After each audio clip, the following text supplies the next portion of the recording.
Hey guys, very different video here today. I just finished my Dart Frog Vivarium, so I wanted to show you guys that and what I did and what I learned.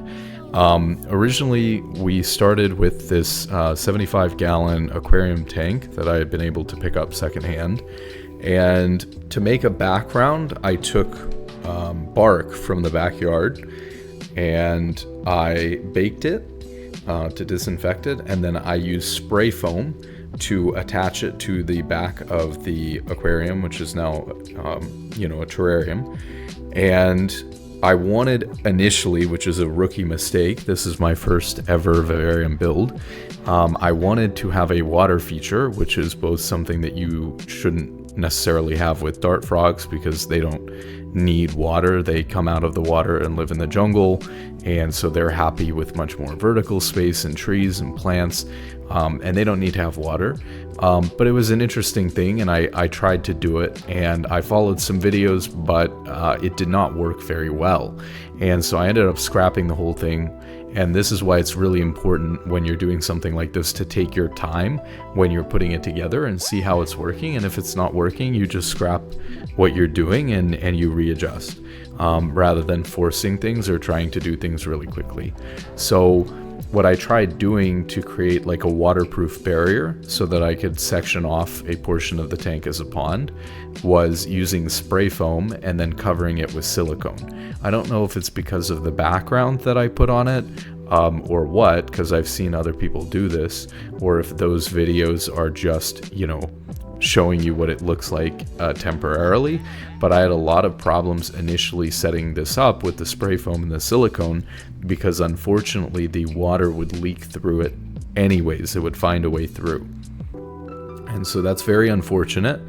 And what it meant is that if I had dirt in the other side of the terrarium, the dirt would just get soaked, which would basically kill eventually any plants that were in there by rotting their roots, and just way oversaturate the soil, and the drainage layer would just overwhelm it. So that ended up being a total disaster, and I ended up trying again with a much larger wall of spray foam and silicone, but unfortunately that also ended up failing and leaking out, so I ended up scrapping that. So before I tried this final attempt with the spray foam wall, previously I had actually had tadpoles living in this tank, but I had water on both sides, so I just wasn't having dirt on the other side. But then, when I went to put the tank together, I moved the tadpoles to a separate container, like they're supposed to be, in order to work on the tank. And I actually had quite a lot of success rearing the tadpoles in this, in this little tank environment. So I think it worked quite well. But obviously it's, something that you would need to do separately, or you would need to you would need to move the tadpoles at some point away from the tank so that you can set up the tank properly and give it time to work. I learned a lot about these tadpoles and these frogs. So I got Azure blue dart frogs, and they are incredible, and it was a really interesting experience to watch them as tadpoles. Sometimes they like to hang out around the heater, because it was nice and warm. They would hang out around the bubbler that I put in there in order to have more air sometimes, especially if the water level was getting a little bit low and the bubbler wasn't pumping as much air into the water. For the most part, they'll just sit, under the water or swim around a little bit, but they will come up to the surface and grab some air if there's not enough oxygen in the water, which is why I added the bubbler. And you can start to see their color coming in. The other thing that's really interesting is that they will kind of perch up on rocks, or in this case up on the rock and the spray foam wall that I had in there, and they're essentially practicing before they even have arms and legs coming out of the water, since that's such an important stage in their growth and development. They can start to actually drown when their front legs come out if they don't make it out of the water fast enough, as their lungs are coming in at the same time as their front arms are coming out. And so they practice while they're tadpoles, finding the areas where they think they're going to be able to get out of the water and kind of wrestling their way up the side of things. So that's something that they do. Eventually, you'll start to see little kind of triangular shaped bumps form on the side of their head, which is where their front arms are going to come in. Their legs come in first, and they basically pop. In fact, I actually think I witnessed one of them have their arm pop right in front of me, because when I opened the lid on the container, give him a little bit of air and stuff like that, check on how they were doing, he started swimming around and his arm came out. So I don't know if it was just hidden really well under him, but I hadn't seen that tadpole hadn't had an arm out at that point, and it came out when he started swimming around. And you know, they don't necessarily have to come out at the same time either. I noticed that one, his right arm came out, but his left arm was still inside. And eventually, obviously, both of them came out, but very interesting stuff there. So I transferred them to these other little containers while I was working on the tank, and they seem to be doing well in there. There's also a strange phenomenon where, you know, no matter same nutrition, same age, same environment, certain frogs are just going to morph a little bit faster than other ones, certain tadpoles. And so we had one that really morphed much earlier than the others. And so back to the terrarium build, we really had to scrap the whole thing once we had that leak. So what I decided to do is just fill both sides of the spray foam wall with clay pebbles, as you would normally do, and then cover that layer with a sheet of window screen, thin, you know, plastic window screen, which was able to act as a barrier between the drainage layer and the soil, so that the soil doesn't get down in the clay pebbles and basically fill up all of the space that's in between the clay pebbles, defeating the purpose of the drainage layer.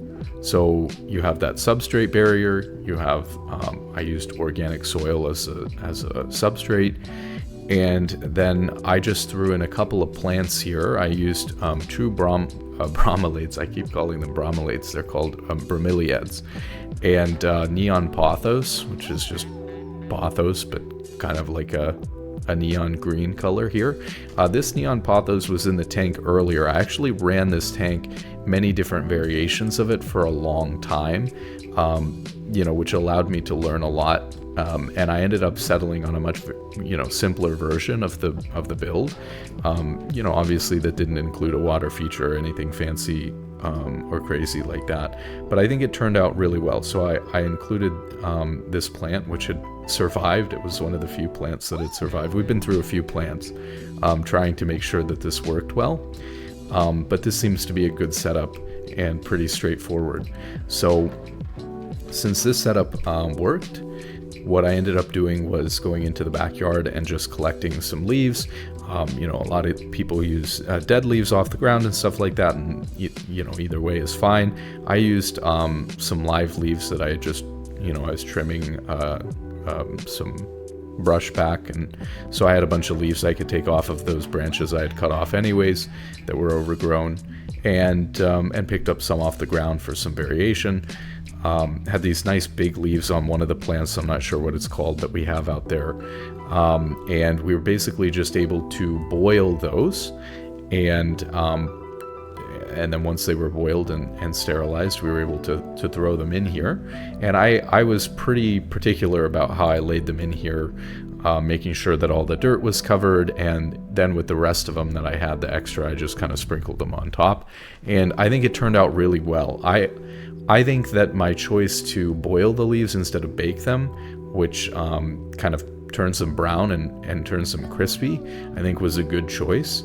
I think it looks really good, and they're soft instead of hard and crunchy, which I think would be more comfortable for the frogs, and also retains moisture better because they're not dry and crispy. They're actually still, you know, kind of wet, alive leaves. So that's what I have for that. I also think that the leaf litter adds a huge amount of color and variation to the tank. There's also a couple of larger rocks that I've put in here to give some variation as well. And I found some moss. Actually, it was growing on the roof outside of a window. And I was able to take that moss, and we'll see how this moss does in this tank. But like most moss, if I keep it wet, it'll probably be okay. Probably be pretty hardy. So I yoinked some moss off of the roof and threw that in there. So there's a couple of moss clumps right now, and we'll see if that grows and eventually covers the tank. And with that out of the way, there's really only one step left, which is to introduce the new baby froglet to the tank once he's come out of the water in the bin that he's in. And so what you're supposed to do is keep these bins tilted as soon as they have their front legs or their front arms, so that they can climb out of the water if they're ready. And so they'll go back in and out of the water. They'll even spend some time, actually, for me, they did spend a couple of days in the water, even while they had their front arms out.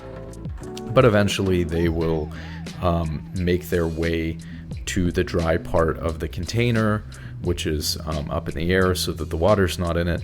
And then once they've done that, you're pretty much ready to transfer them into the tank. Another thing that's really interesting about tadpoles is that when they lose their tail, they actually stop eating when they're turning into little froglets. So once they get their front arms, they stop eating, and you should stop feeding them because it'll just build up in the container. They stop eating and actually absorb their tail, and that gives them a little bit of time when they're, a baby coming out of the water, in order to survive without having to hunt and find food right away.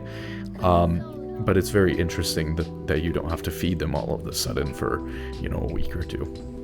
It was a little bit of a struggle to get this guy out of the water and the container that he was in, but eventually, and with a little bit of help, he jumped right into the tank. And I was worried because he was just sitting in this one spot for a little while, but he was probably scared, acclimating to the new environment. And eventually he did start moving around, and we saw him in a lot of different spots. So it ended up being totally fine, and he's currently exploring the tank. And, I've been checking up on him and losing him sometimes in the leaves and not being able to find where he is. But that's a good thing. So he can hide all over the place. He hid in these leaves right behind him in the neon pothos here. There's kind of a triangle of 3 leaves there, and he was able to hide in there. And hopefully when they get a little bit bigger, they can start climbing on the background and climbing up some of the bromeliads and things like that. But I'm really happy with how the tank turned out, and he seems to be doing just fine in there. So that is all good. We will just have to wait. We have 4 tadpoles, so we'll just have to wait for the other 3 to be ready. Currently, one of the other ones has their front arms, and so could come out of the water any day now, probably within the next week, because this one took about a week. And then we'll see. So maybe I'll come back with an update video once all 4 of them are acclimated to the tank.